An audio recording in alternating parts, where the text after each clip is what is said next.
Aujourd'hui, nous sommes tous confrontés à une très grande quantité d'informations, sur Internet, sur les réseaux sociaux, à la télévision, avec des titres tous plus aguicheurs les uns que les autres. Pas étonnant que cela nuise à notre faculté de discernement. Difficile parfois de distinguer le vrai du faux, et notamment à cause des fake news, c'est-à-dire des fausses informations, des rumeurs. Elles existent depuis longtemps, mais se multiplient particulièrement depuis quelques années via les réseaux sociaux, qui facilitent le partage des publications. Dans le domaine de la santé, les fake news peuvent avoir des conséquences importantes. Elles sont susceptibles de nous faire adopter des comportements qui vont freiner le diagnostic, la guérison, voire mettre notre santé en danger. Première question, qui est l'auteur de l'article ? Est-ce un journaliste, un médecin ? Est-il expert sur le sujet ? Est-il légitime ? Dans ce cas, il y a de grandes chances pour que l'information soit exacte. A l'inverse, si c'est entre guillemets un simple internaute, méfiance. Deuxième question, d'où vient l'information ?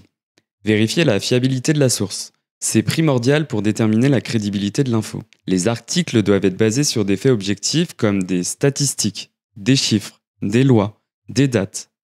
Comment repérer la source ? En fait, c'est assez simple. Elle est souvent en lien dans l'article ou en dessous de celui-ci. Autre chose, attention aux informations hors contexte. Parfois, les phrases citées ou les photos publiées sont bien réelles mais ont été tronquées, sorties de leur contexte ou datent d'il y a plusieurs années. C'est une manipulation de l'information très répandue. Troisième question, de quand date l'information ? Regardez si la date de rédaction ou de mise à jour de l'article est récente, pour savoir si l'info est encore d'actualité. Quatrième question, quels sont les objectifs de l'auteur et du site ? Le site souhaite-t-il informer, relayer une information exacte, officielle, ou bien est-ce un article sponsorisé, un post qui veut vendre quelque chose, ou un texte militant ? Dans ces cas-là, il risque de manquer d'objectivité, de transparence. Quant aux articles qui veulent convaincre, manipuler, faire peur, faire le buzz, ils sont susceptibles de contenir des informations qui ne sont pas vraies, ou alors tellement altérées qu'elles ne reflètent pas la réalité. Cinquième question, l'information a-t-elle été publiée sur d'autres sites ? Comparez et croisez les sources pour voir si l'info est présente sur d'autres plateformes, et comment elle est traitée ailleurs. Si personne d'autre n'en parle, ce n'est pas bon signe. Premier conseil, en arrivant sur un site internet, des détails peuvent vous alerter sur le sérieux de celui-ci. Structure, ergonomie, clarté de la langue, publicité, autant d'éléments qui peuvent être révélateurs de la crédibilité des informations.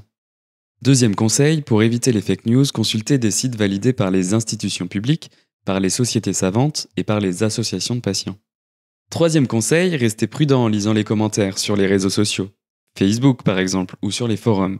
Il s'agit de témoignages, d'opinions, et non pas de données scientifiques. N'importe qui peut se cacher derrière l'internaute.